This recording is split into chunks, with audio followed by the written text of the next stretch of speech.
Umurushitamo rw'erizobo rw'Eishengyero rwaba rwebembirwe umuhwezo wa Speaker Thomas Tayebwa yagambira abanyeshengera amakuru mabi go kufa kwa General Tumwine ubu yagambaho nko mu ntabira rukwatagana n'abantu kandi yataho nakire ko kumwinamira. It's a very, very sad moment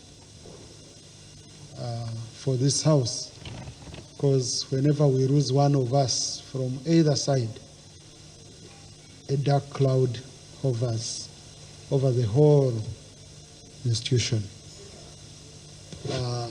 At an appropriate time, we are in touch with the government as the leadership of the house, and at an appropriate time, we shall be guided, paying glowing tribute to our departed colleague. And with that, colleagues, I request you we stand and observe a minute of silence.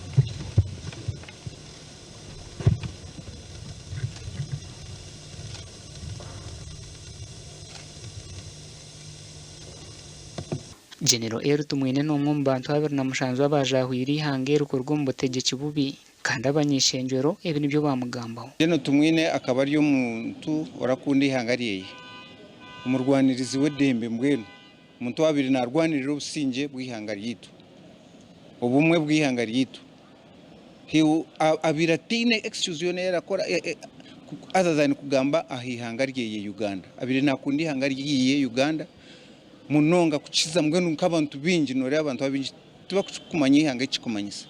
General Tumwine n'umusheje unshimye kubani icyo kubanza kamaze nshesha n'ihanga na family yo mugenzi kuchira munonga UPDF kureba ngo nkihanga twarwaho umusheja uwabera umusheje manzo wa restoro businjo mu ihanga wakunzire Uganda yakagikunda akamuhikamutemo so ni nshasha neka na family.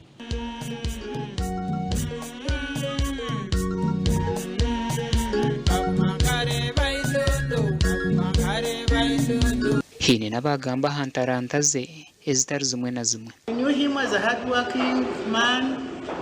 He was a singer, he was a soldier, kandi akachungura n'ihanga.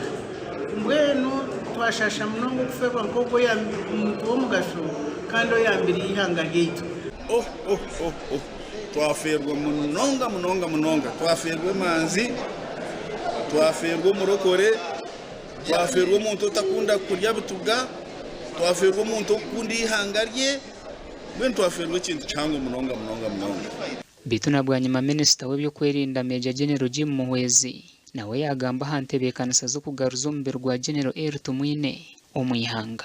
Arrangements to repatriate his remains back to the country are underway, and as you said, Right Honorable Speaker, we shall be coming up with a program about the arrangements to lay him to rest.